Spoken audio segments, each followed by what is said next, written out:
Okay, so habang nag-i-story po ako mamaya, sundan po ninyo ako kasi lahat ng aking sasabihin ay makikita po natin ito sa Bible, no? At mapamilyar niyo po ang inyong Biblia at malalaman niyo po ang laman ng inyong Bible. Alam ko naman na mostly sa atin, bihira po tayo nagbabasa ng Biblia. At dahil po doon, hindi po natin masyado familiar ang laman ng ating Biblia. Kaya nga, pag sinabi, saan ay pinanganak si Jesus? Or anong book pinanganak si Jesus? Or kapanganakan ni Jesus? Baka maghanap kayo sa Old Testament, ha? At nasa new lang po yun. Na? So, yan po siya. So, bago po yun, let us pray. Father God, thank you so much sa pagkakataon sa araw na ito. O Diyos, na muli ugad ang iyong mga anak ay nagkakatipon sa lugar na ito upang sama-sama po kami magpupurit, magsamba sa iyong pangalan at sama-sama kami Panginoon na makarinig o makikinig sa iyong mga salita. Salamat sa iyong presensya sa aming kalagitnaan.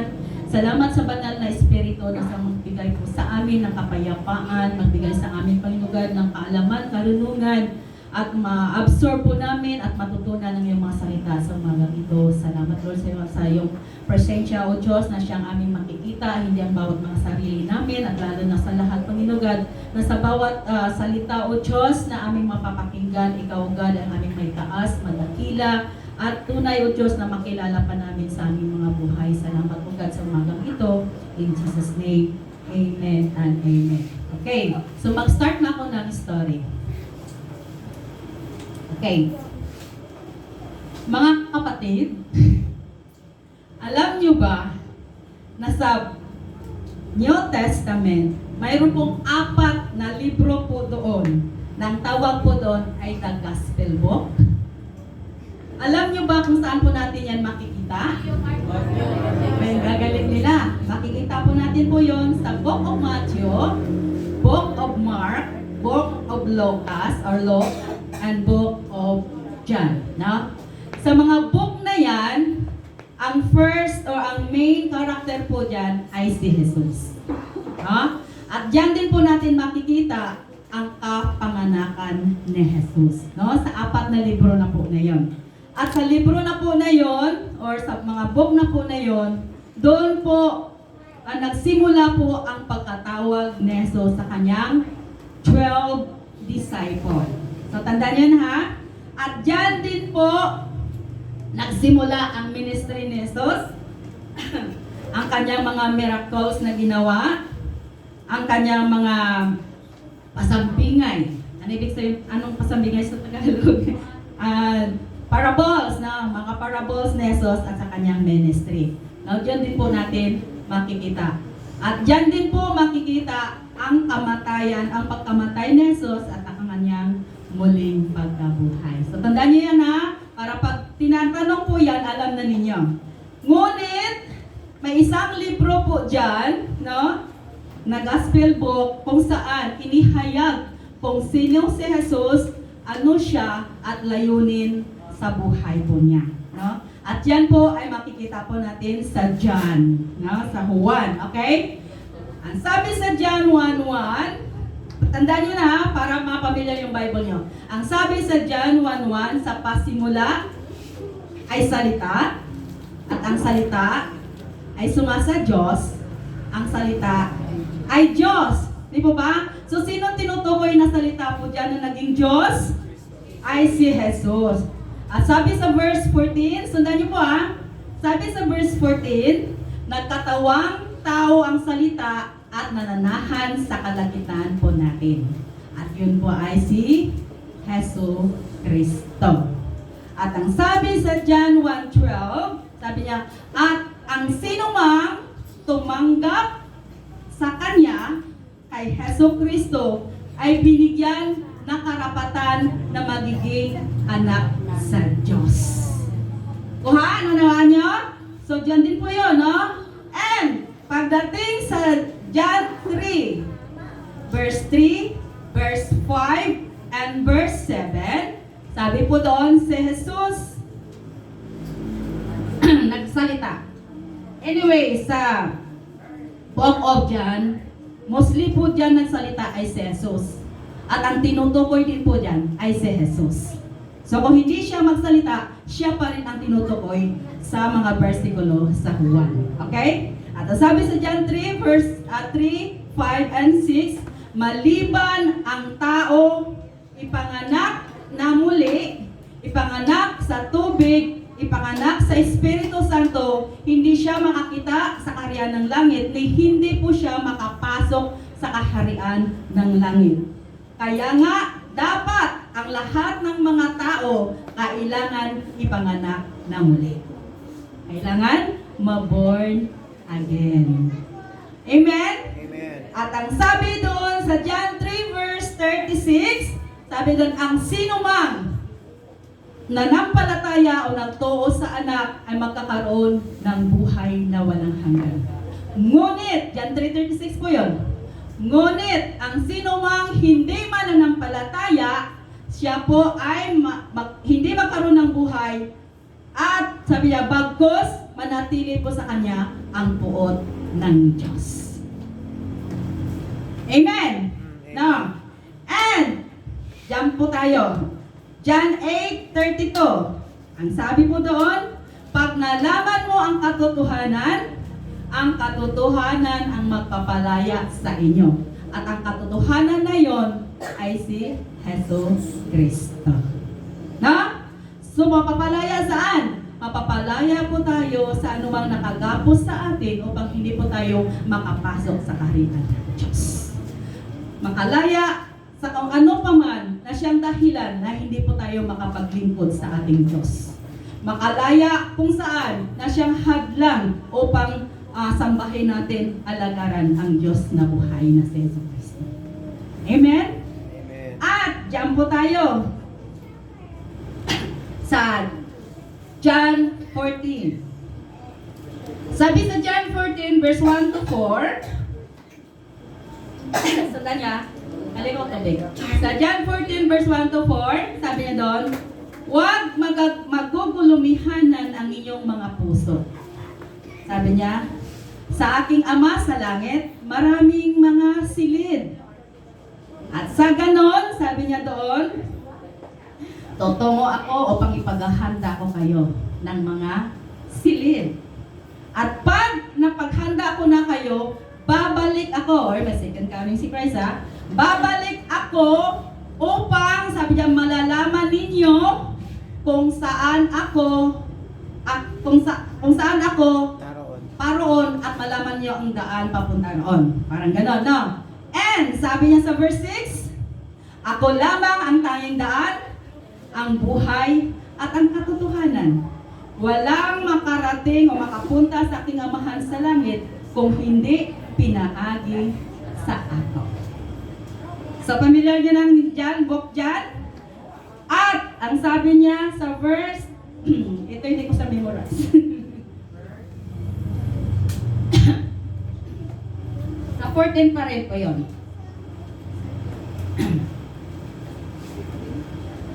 Sa chapter 14 pa rin po ng John po yun. Verse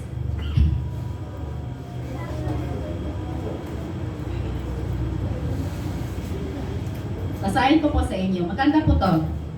Verse 12, 13, and 14. Sabi po dito, sinasabi ko sa inyo ang katotohanan, sino mang sumampalataya sa akin ay makakagawa rin ng mga ginagawa ko at higit pa rito ang magagawa niya sapagkat paroroon ako sa Ama.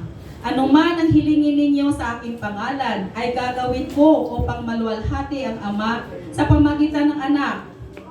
Hilingin ninyo ang anuman sa aking pangalan at gagawin ko ito sa inyo. So ito po pangako ni Jesus po sa atin. Kaya nga po tuwing hingi po tayo, manalangin po tayo, ginagamit po natin ang pangalan ni Hesus Kristo. Kasi ang sabi po niya, anuman ang hingin nyo sa aking pangalan, ay gagawin ko at ipagkakaloob ko sa inyo. Kaya tuwing manalangin po tayo, nag-e-end po tayo sa pangalan ni Hesus Kristo. Amen? No. At pagdating po sa John 15, verse 5, sabi pa mo doon, ako ang puno ng ubas, kayo ang mga sanga. Kung manatili po kayo sa akin, kayo magbubunga ng sagana. Ngunit, sabi niya doon, kung hiwalay kayo sa akin, wala kayong magagawa. So, ibig po sabihin, pag wala si Kristo sa buhay po po natin, anumang gagawin po natin, wala po siyang katagumpayan. Wala po siyang kaayusan. Amen? So yun po, no, pagdating sa 16, chapter 16 or 17, dito po sinabi ni Jesus sa kanyang mga disipulo na siya po ay aalis at sa kanyang pag-alis, iiwanan niya o utusan niya po ang banal na Espiritu. At pagdating sa Acts, no, sa gawa, Acts 1, 8.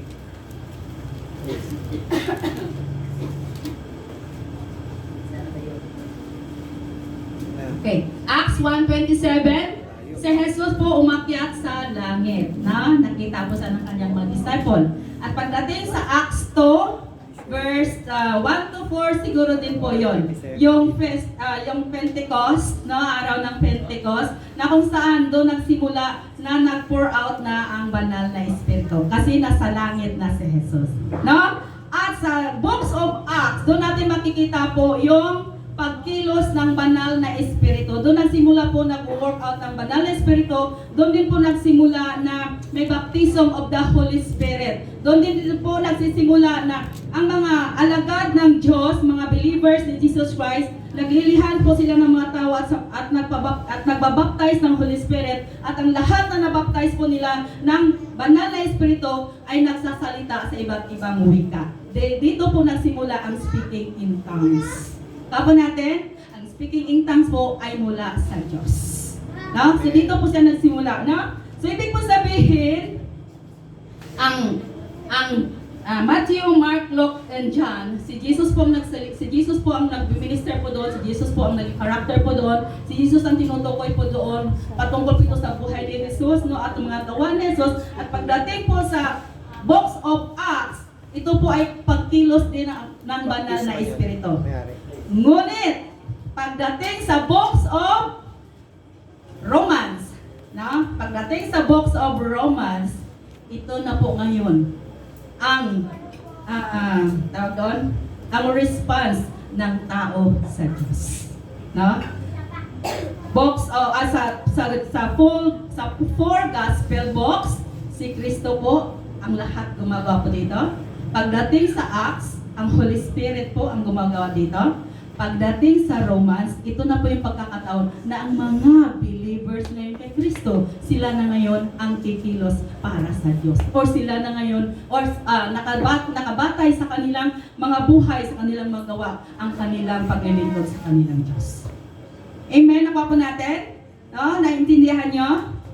At, dadako po tayo sa Romans 12, verse 1 to 2. Paki-open. Okay na yung Madilim dito, hindi ko masyadong mabasa ang aking notes.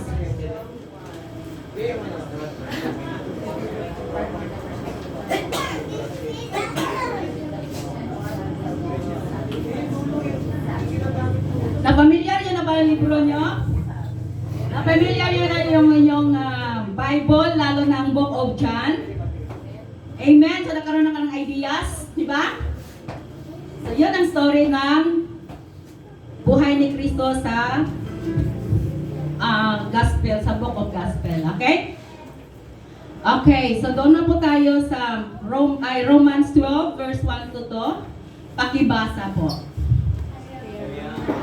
Kaya nga, mga kapatid, alang-alang sa masaganang habag ng Diyos sa atin, ako'y nakikiusap na iaalay ninyo ang inyong sarili bilang isang handog na buhay, banal at kalugod-lugod sa Diyos. Ito ang dapat na pagsamba ninyo sa Diyos. Verse 2. Huwag kayong makiayon sa takbo ng mundong ito, mag-iba kayo sa pamagitan ng pagbabago ng inyong pag-iisip, upang maunawaan ninyo ang kalooban ng Diyos, kung ano ang mabuti, kalugod-lugod at ganap sa kalooban ng Diyos. Pakibalik sa verse 1. Okay, so ito po ay sulat na ni Paul, no? Dahil doon po sa Acts, doon po na-encounter ni Paul ang presensya ng Diyos, no? Sa Acts po, doon po nabulag si Paul, no? Na ang trabaho ni Paul ay nausig, papatayin ang mga Kristiyano, ngunit na-encounter niya po ang presensya ng ating Panginoon Kristo at doon na bago po si Paul at mula after 3 days na nabulag si Paul, no?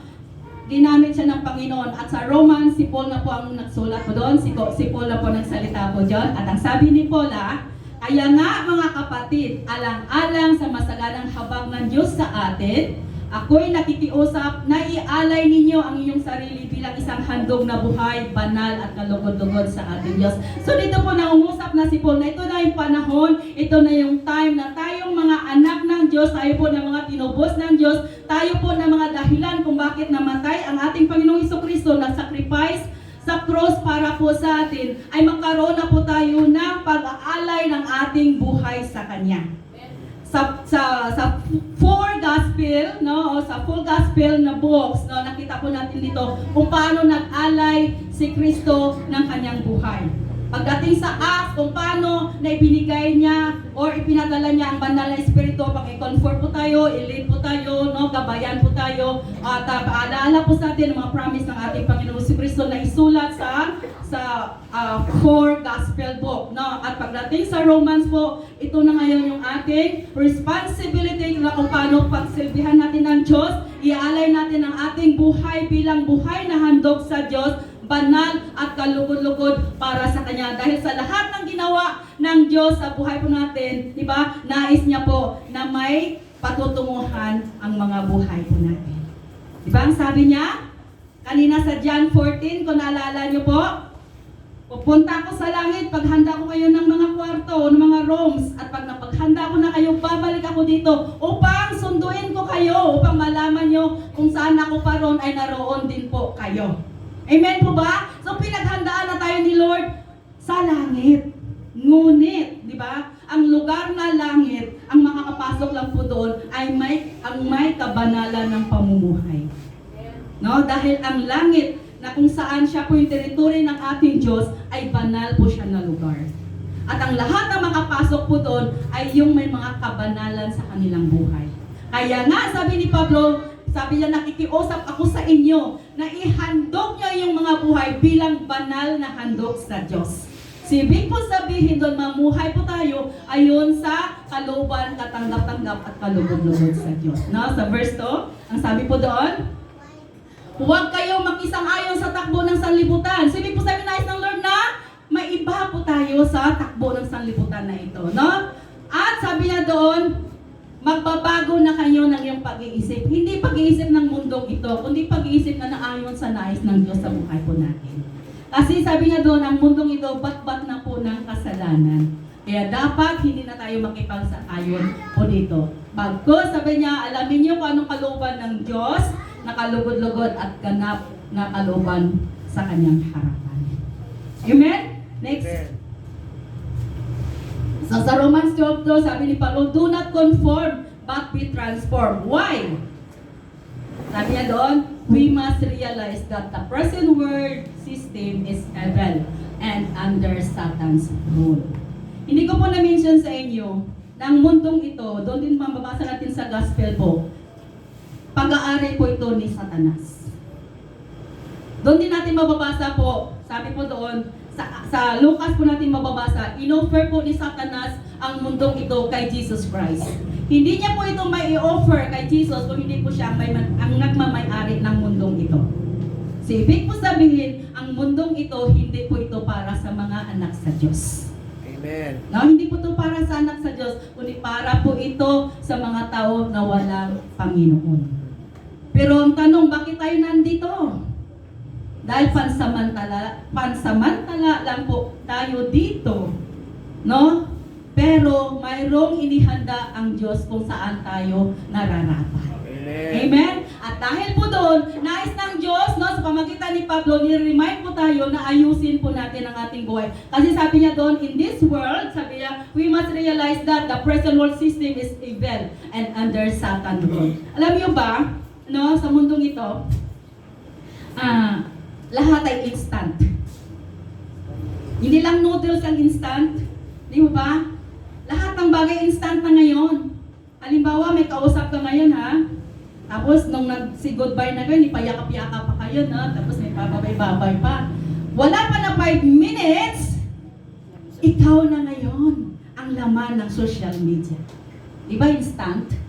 Ang dami ng buzzer, no? Dami ng mga, 5 minutes na, dahil lahat ng bagay instant na ngayon. Hindi lang po yun. Dito ka sa Surigao, Mindanao, di ba? Wala pa ng 5 minutes, no? Yung news patungkol sa'yo, nakarating na ng Amerika, nakarating na sa mga malayong sulok ng mundo, di ba? Dahil instant na, no? So makita po natin po, ka-crucial na ang mundong ito. Next, sabi niya, we must despise what is evil and love what is righteous, no? So dapat malaman po natin or tandaan or magpapagbantay po tayo kung ano yung mga bagay na hindi maganda sa harapan ng Diyos at yung mga bagay-bagay na nakalugod at katanggap-tanggap sa Panginoon. Siyempre, dahil tayo po yung mga anak ng Diyos, hindi po tayo para doon sa mga bagay na hindi magaganda, kundi sa mga bagay na magaganda sa harapan nila. Amen po ba? Next. We must have our minds conform to God's way of thinking. No? So, ibig po sabihin, dapat yung nasa isip natin, kaya kanina sinabi ni Pastor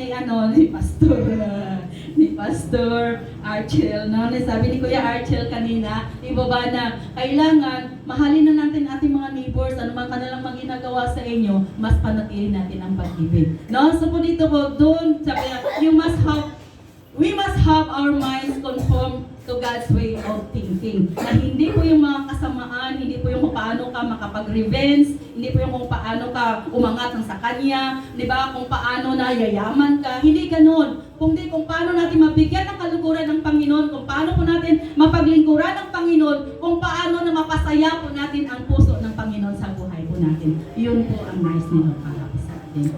Amen? Amen. Okay. Lucas, next. Okay, sa Lucas 9, verse 23 to 25, pakibasa. At sinabi niya sa lahat, kung ang sino man ay nagnanais sumunod sa akin, tanggihan niya ang kanyang sarili at magpasan ng kanyang cross araw-araw at sumunod po sa akin. Di ba? Tingnan natin, no? Pag gusto talaga natin na sumunod sa ating Panginoon, must deny yourself, diba?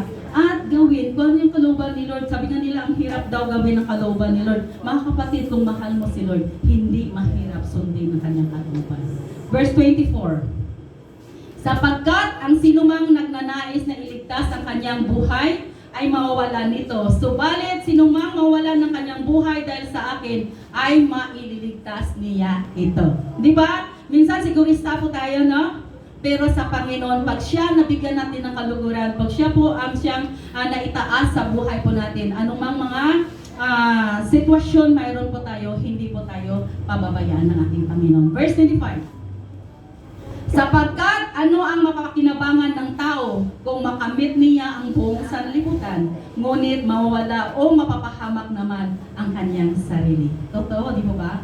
Ang tao dahil sa kasiguristahan na niya, gusto niya lahat mayroon siya. Gusto niya na tawag doon, na abundance niya, di ba? Gusto niya lahat makamtan niya. Pero sabi ng Panginoon, sabi niya, makamtan mo man ang buong mundo. Kung si Jesus naman o ang Diyos naman mawala sa buhay mo, maging walang saysay ang lahat ng bagay. No? Okay? Sa verse, mayroon pa akong 3 points po dito sa every verses. Okay, next. Sa verse 23, denying yourself. Sabi po dito, God wants us to follow Him sacrificially. Sabi niya, to take up our cross daily. No? So sa pagsunod sa ating Panginoon, may kasama po ito ng pagsasacrifice. Kasi mamimili ka po dito. Either ba kaibigan, either ba yung mga hilig mo, mga layaw mo, or either ang Ginoo. Amen? So pag sinabi kasi deny yourselves, ibig sabihin hindi na mahalaga kung ano ang gusto mo. Ang mahalaga kung ano ang gusto ng Diyos sa pamamagitan. Amen? Sa verse 23, Second point, next. Surrender everything to Him. No? Ang sabi po dito, God wants us na yung kanyang kalooban ang magaganap, hindi ang kalooban.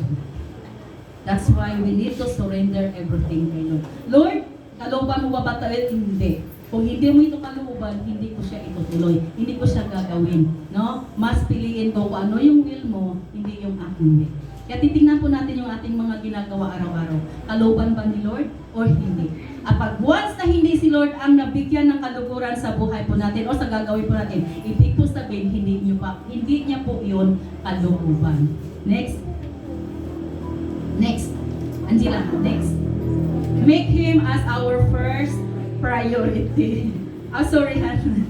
Make Him as our first priority. Okay. Priority. Sabi po nga doon,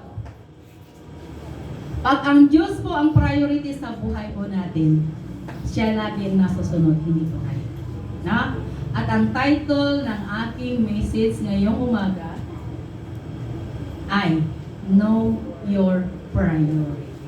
Amen? Kailangan alam niyo ang iyong priority sa life. Di ba ba? Ang sabi po dito, priority means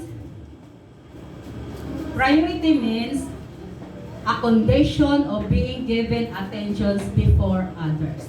Ibig po sabihin, mga bagay na pinapahalagaan bago ang lahat.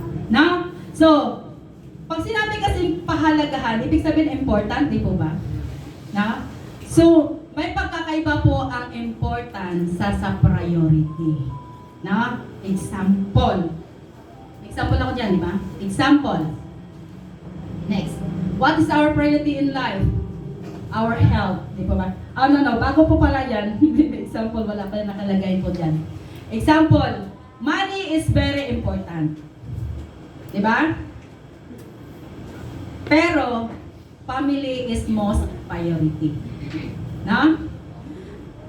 Trabaho po ng trabaho dahil sa pera at dahil po sa paghabol sa trabaho, nakalimtan ang pamilya. Yung na-mention kanina ni Kuya Archel po yun. Nakalimtan ang pamilya ng dahil sa trabaho. Ngayon kung wasak na yung pamilya, anong mangyayari sa pera mo? Diba? Pangalawa is work. Work is important. Ngunit health is our first priority. Sa sobrang paghabol sa trabaho, araw at gabi, work, nagkakasakit ka na sa kaka-work, di ba ba? At ang nangyari po doon, di ba, ang health mo ay bumigay na. At pag once na mahina na yung health mo, makatrabaho ka pa ba? Hindi, di po ba? So yun ang kaibahan po ng important sa priority. Intindihan nyo? Money is important, but family is our priority. Work is important, but our health is our priority. So, next one. What is our priority in life? Our health. Because health is wealth. Ang ating kalusugan ay siyang ating kayamanan. Amen. Kasi alam nyo, sumakit nga lang ang ulo, hindi mo na makausap isang tao. Ulo lang yan ha. Sumakit lang ang ulo, hindi mo na ako dadalo sa gawain ni Lord. Diba? Sumakit lang yung ipin, diba? Sumakit lang yung daliri, diba? Buong katawan mo apektado. Kaya nga, health is wealth. Kaya importante talaga, ingatan natin ang ating kalusugan. Kaya pag may konti na kayong nararamdaman, mga kapatid, na huwag nyo pabayaan. Ang iba po, natakot magpa-check up. Kasi looking forward na sila na baka cancerous na, malala na, di ba? So yun naman siguro ang panahon na kailangan din na maiharap yung sakit natin. Amen po ba? Amen. No? Natakot kang malaman ang sakit mo, pero hindi ka natakot mamamatay? Ha? Kaya mga kapatid, no, our health is wealth. No, kaya importante na panatilihin po natin malusog ang ating katawan. Dahil pag mas malusog ang ating katawan, ay magawa po natin ang gusto natin gawin. May kwento pa ako po dyan. May isang nanay, may 4 po siyang anak. Wala po siyang, single mother po siya. At dahil po single mother siya, ginagawa niyang lahat para sa kanyang mga anak. At nung nakasakit ang nanay, hindi sa hinto ng pagtatrabaho. Kasi para daw sa pagkain ng kanyang mga anak. At maging sa pagkain, di bali magutom siya, sabi niya, makakain lang ang kanyang mga anak. Ganyan ang nanay, di po ba? Dumating ang panahon na matay ang nanay. Anong mangyari sa kanyang 4 na anak? Ang maliliit pa yun. Di ba? Yung concern niya sa kanyang mga anak, totally devastated. Alam niyo bakit? Hindi niya na kayang ingatan, alagaan ng kanyang mga anak. Hindi niya na kayang suportaran ang mga needs ng kanyang mga anak kasi patay na siya. Amen? Dahil pinabayaan niya ang kanyang health. Kaya napakahalaga po, ingatan po natin ang Amen. mga health. Kaya gawin po natin priority, first priority ang health po natin. Pangalawa, our family. Ito ha, ang ating pamilya. Na-mention mo kanina, di ba? Trabaho na po tayo ng trabaho. At dahil sa pagtatrabaho po natin, wala na tayong time sa ating family. We must have enough time for our family. Kaya nga sabi ko sa inyo, kung pwede pa lang pag Sunday, huwag na kayo magtatrabaho. At sa morning, sama-sama mo niyo ang iyong pamilya dalhin sa simbahan. At paghapon, mag-date kayo. Hindi man ibig sabihin nagkagastos kayo sa restaurant kung mag-date. Pwede man uupo kayo sa luneta at bumili ng chacharon na isang plastic. Hindi po ba at magdala ng suka, sausaw kayo doon. Ang saya na ng mga bata. Amen po ba? Ibig sabihin kasi na i-date ninyo sila, magkaroon kayo ng enough time para sa iyong pamilya kahit every Sunday lang. Amen po ba? Para po ma-appreciate ng mga anak kung paano po nagpahalaga ang kanilang mga magulang sa kanila. Amen? So gawin po niyo yun. At kasama po yun ang banding po ninyo bilang mga isang Ayaw pamilya. na lang luneta man. No? So napaganda po, gawin po niyo yun na magkaroon po kayo ng enough time. Dahil makita po ninyo yung pag-ibig ng bawat isa. Pag-ibig ng magulang sa anak at pag-ibig ng mga anak sa kanilang magulang. So makita po ninyo doon yung relasyon sa buong pamilya ay intact. No? Solid at saka nagkakaisa. Dahil nakitaan ng mga anak kung paano sila pinahalaga ng mga magulang at nakita din ng mga magulang kung paano nagrespeto ang kanilang mga anak sa kanila. Now, so importante po yun. Third, our relations to God. No? So napakaganda po na first priority po natin ang ating relasyon sa ating Diyos. No? Sabi nga doon, kung i-first priority po natin ang atong relasyon sa Diyos, dapat po lagi natin inuuna si Lord. Kasi tingnan nyo ha, pinahuli ko po siya, pero the most important talaga sa atin bilang anak ng Diyos, yung ating relasyon sa Kanya. Kasi pag maayos po ang relasyon natin sa ating Panginoon, sa ating Diyos, di ba? Maayos ang ating pamilya at maayos din ang ating health. Kasi mas higit ang Diyos na makapag-iingat sa ating family, sa ating health, kung maganda ang ating relasyon sa Diyos. No? Kaya napakaganda na most nato na nakisin sa buhay po natin ay yung mayroon po tayong first priority na ang Diyos ang inaalagaran o tinataas sa buhay po natin. Amen? Okay, may Tagalog pa akong sinabi po dito. Sabi po dito, ang tao sinasabi walang rason basta sa Diyos. Pero hindi nauubusan ng rason pagdating sa gawain ng Diyos. Totoo hindi? Saan ang priority dyan? Sabi ko kanina, the most important priority natin ay ang Diyos. Ang sabi po, pakibasa natin sabay-sabay. Ang tao sinasabi, walang rason basta sa Diyos. Pero hindi nauubusan ng rason pagdating sa gawain ng Diyos. Tingnan natin kung matuto tayo dyan, ha? Napagdating sa gawain ng Panginoon na dilianay, kaya may gagawin ako dilianay, kayo na dilianay, kaya busy ako dilianay, wala ba tayo sabihin? No? Next! Sabay! Ang Diyos ba ay napagnakawan, ngunit ninanakawan natin siya sa tuwing kinukuha natin ang pag-aari niya. So, anong pag-aari ng Diyos na kinukuha natin? First, ito. Sinabi nito kanina niya, di ba? Ang tithes po natin, hindi po natin pag-aari yan. Pag-aari ng Diyos yan. Di ba? Ang tithes kasi 10%, 90% po sa pag-aari niya yan. Pero pag hindi natin ibinigay ito sa Kanya, talagang ninanakawan natin ang Diyos. So kung ninanakawan natin ang Diyos, priority pa kaya siya ng life po natin? Siyempre hindi na. Di ba ba? Pangalawa, ng pagnanakaw natin sa Diyos, ang oras po natin. No, kahapon na-mention ko sa mga kabataan, kasi aminado po sila na bihira na sila nakapagbasa ng kanilang Bible dahil sa cellphone. No, sa cellphone. So ngayon, kailangan matuto po tayo mag-manage na hindi po natin manakawan or hindi po natin pagkaitan ang Diyos, no, sa oras natin.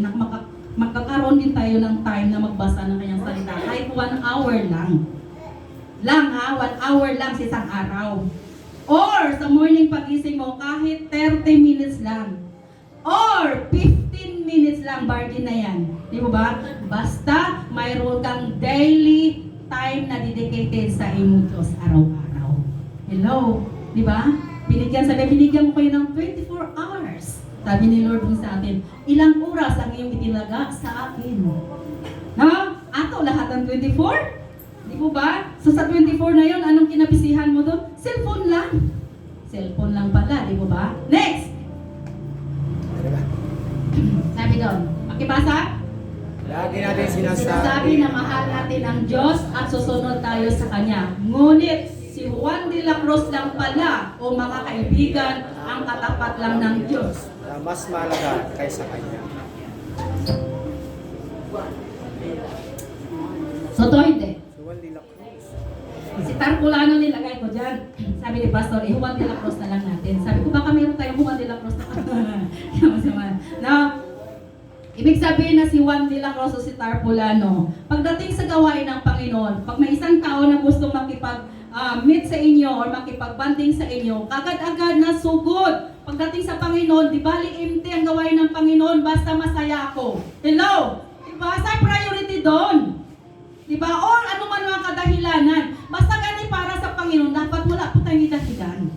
Walang rason para sa Panginoon. Sabi nga, di ba may kanta po tayo nan? Walang rason. Di ba? Pero pagdating ganun sa Panginoon, lagi si Lord second choice. Una-una lagi ang ating mga ninanais, ang ating mga gusto. Sabi kanina ni Pablo, di ba, sa Romans, magbago na kayo ng pag-iisip. Di ba? Magbago na kayo ng klase ng pamumuhay at huwag makisang-ayon sa takbo ng sanlibutan. Di ba? Kaya baguhin na rin po natin yung ating pakikitungo sa Diyos at sa sanlibutan. Hello? Mga ano lang yan?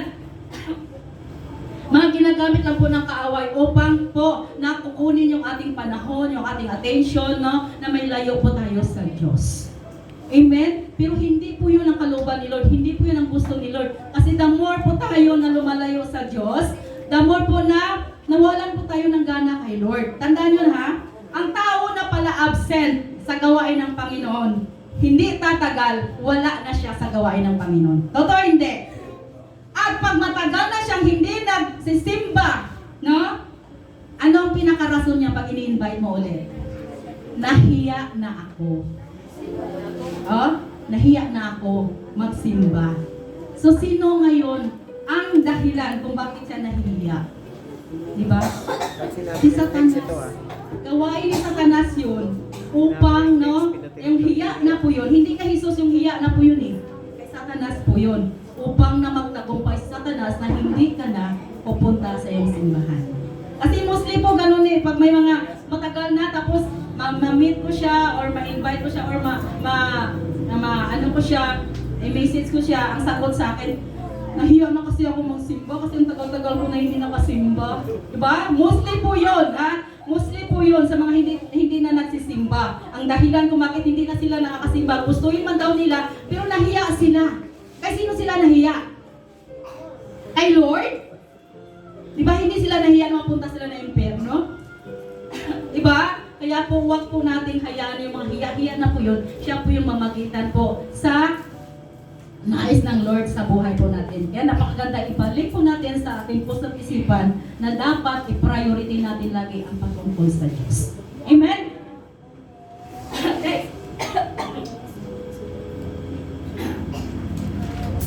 Okay, sabi doon na sa Zacarias 7 verse 13, when I called, they did not listen. So, when po yan wait kasi ang ni devil. So, when they called, I would not listen. says the Lord Almighty. Sabi niya, pag sila'y tumawag sa akin, nung tinawag ko sila, hindi po sila nakikinig. Kaya pag sila'y tumawag sa akin, hindi ko rin sila pakikinggan, sabi ng ating Panginoon. Kaya nga po, di po ba?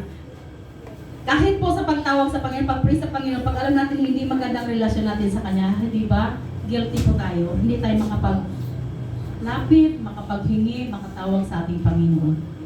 Amen? Amen po ba? Totoo hindi. So, mas piliin ba natin ang ganong sitwasyon ang manatili sa atin? Siyempre hindi. Kasi maputol po yung ating komunikasyon sa ating Diyos. Di po ba? At nagtatagumpay po doon ang gawain ng kaaway. Amen po ba? Kaya mas, hindi natin hayaan na mangyayari po yun sa atin. Amen? Okay, next. Sabi, why the Christian has a broken family? Next. Has a broken life. Has a broken relationship. Ang bilis ha. Sige ka dyan, Day. Okay. Why the Christian has a broken family, has a broken life, has a broken relationship? Kasi, sabi niya doon, next, has a broken relationship because the relationship to God is also broken. Papo natin, diyan nagsimula mga kapatid na ang buhay ng mga Kristiyano ay parang alon, parang pagganyan-ganyan, no? Parang baku-baku. Kasi nga po, hindi din maayos ang kanilang relasyon sa Diyos. Tapos sisihin natin ngayon, Kristiyano man ako. Lord, nagsisimba naman ako sa iyo, nagpipray naman ako sa iyo, pero bakit ganito ang buhay ko? Kasi, di ba, ang relasyon natin sa Diyos ay hindi maayos. Amen? Next. Jeremiah 29:11. Sabi na doon, pakibasa.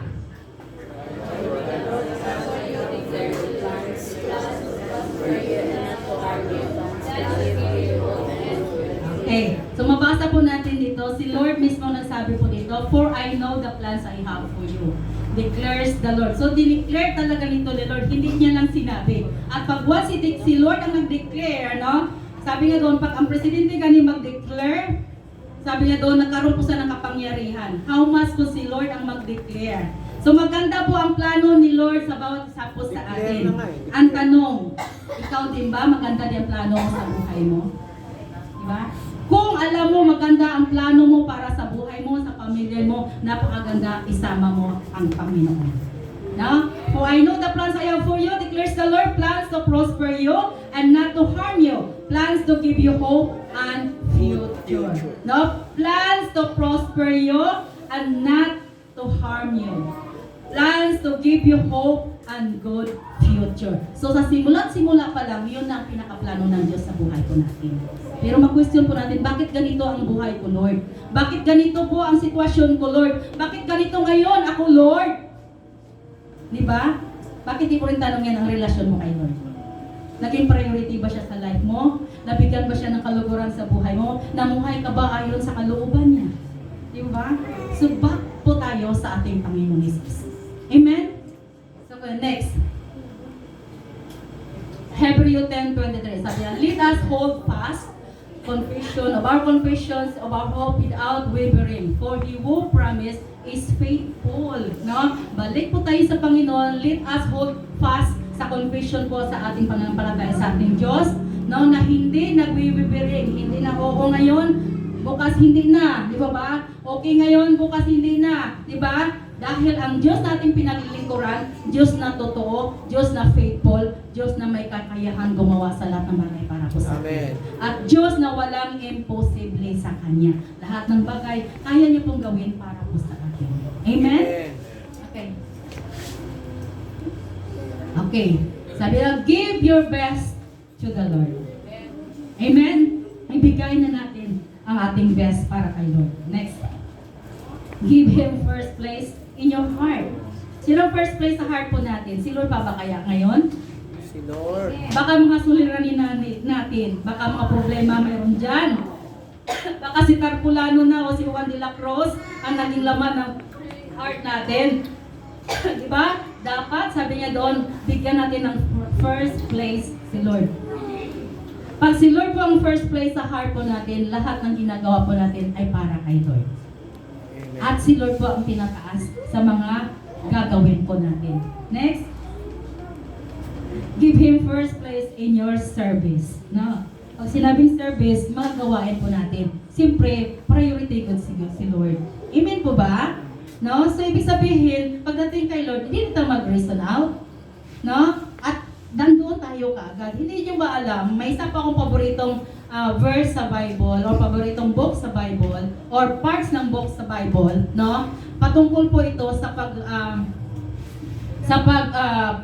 paghanda o nagbigay ng handaan o piging ang ating Diyos, no? At ang first priority ng Diyos na maging visitors niya, no, sa kanyang handaan ay ang kanyang mga anak. Pero alam niyo ba, ang first din na nagtanggi para umattend sa gawain or sa handaan ng ating Panginoon o ng Diyos ay ang kanyang mga anak din. Di ba? So ganun yun. Kaya nga po, di ba, sana tayo mga anak sa Lord, pagdating sa gawain ng Panginoon, tayo kaagad yung una po doon. Amen. Amen? Na hindi na po tayo hanapin, hindi na po tayo paalalahanan, kundi tayo mismo ang nandoon na upang doon po natin imimit o hintayin ang ating Panginoon. Amen? Amen. No wonder, ang ating prayer meeting ay talagang full house po tayo. Amen? Palakpakan po natin si Lord. No? Okay, next. Consecrate every part ng ating buhay. Ibig po sabihin, italaga na natin kay Lord ang anumang gawain o anumang bahagi ng buhay po natin. Siya po yung mabigyan ng kaluguran, siya po mabigyan ng karangalan. Last, pakibasa. No life is more secure than a life buried in the Lord. No life is more secure than a life. The priority is the Lord. Amen? So wala nang secure sa buhay nating ito kung si Jesucristo ang pinapriority po natin. Amen? Amen. So salamat po sa lahat. Tumayo po tayong lahat.